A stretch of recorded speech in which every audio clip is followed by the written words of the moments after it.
As one of the most well-known artists in the world whose name is recognized globally, Vincent van Gogh created art that's emotionally and visually arresting.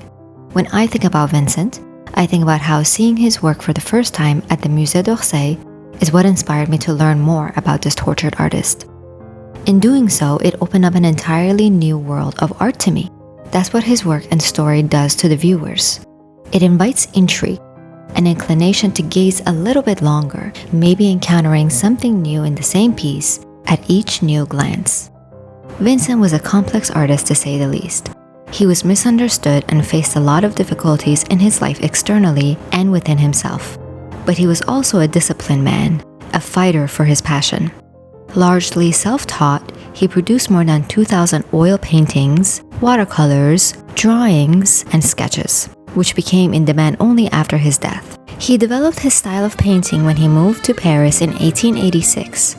There he was exposed to the Impressionist and the Neo-Impressionist styles of painting that use harmonious matching of colors and short brushstrokes, and changed up his own style by painting with looser brushstrokes and using brighter colors.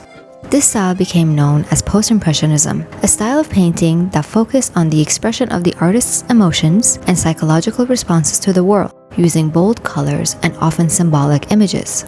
His canvases are at once balanced and expressive.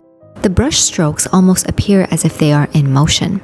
It feels like the scenes that he chooses to paint would seem mundane to us, but on the canvas, they are a dreamy interpretation of an otherwise ordinary moment. Vincent found beauty in the night. For him, the night is much more alive and richly colored than the day. He painted a series of pieces of the night called the Nocturne series, and he somehow created luminescence in the absence of sunlight. His contemporaries in Post-Impressionism also tried their hand at depicting nighttime. Artists such as Cézanne, Seurat, and Gauguin were less unbounded in their expression and more methodical. They are closer in reality in their depiction of the darkness of night, as opposed to Van Gogh's rich and imaginative view. His bold, dramatic brushstrokes, which expressed emotions, added a feeling of movement to his works that is unparalleled, back then and now. Unquestionably, nearly all of Vincent's stylistic tendencies are present in this, his most famous work, Starry Night. Swirling patterns, a feeling of movement, symbolic objects, and a dreamy expression of nature are all here.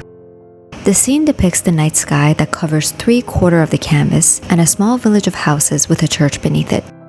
This night landscape was Vincent's view from his east-facing room at the St. Paul Asylum in Saint-Rémy, France, where he voluntarily admitted himself after an emotional breakdown in 1888 that resulted in the self-mutilation of his left ear.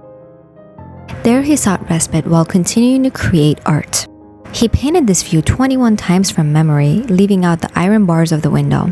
Though the scene depicts the night, the painting was created in several sessions during the day. This is counter to Vincent's usual preference of work.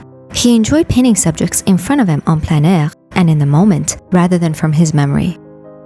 The picturesque village in this piece is based on other views from Van Gogh's memory, as it could not actually be seen from his window. It includes a row of humble houses and a church, glowing yellow squares that suggest the welcoming lights of peaceful homes. It creates a calm moment for the viewer amid the painting's undulation. The sharp steeple of the church, an architectural feature not commonly seen in France, resembles Vincent's memory of his native Netherlands. In the background, there's a wave of bluish-black mountains, which is actually a view of the mountain range of Alpilles. On the left in the foreground, there are cypress trees that are placed at a much closer distance than they were in reality.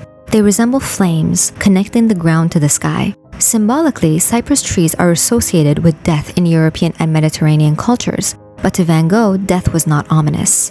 It could instead be seen as a bridge between life, as seen on Earth, and death, represented by the sky. We can see the choice of colors, and the weight and length of brushstrokes instills a feeling of movement in each corner of the canvas, most prominently in the night sky. The vibrant energy of the whirling circular lines in the sky can be felt. On the top right corner, the moon shines bright, surrounded by vivid yellow and blue lines that make it appear as though it is orbiting. In a letter he wrote to his sister, he said, "It often seems to me that the night is even more richly colored than the day.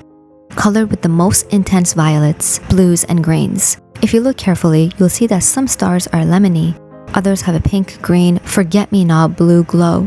And without laboring the point, it's clear to paint a starry sky. It's not nearly enough to put white spots on blue-black.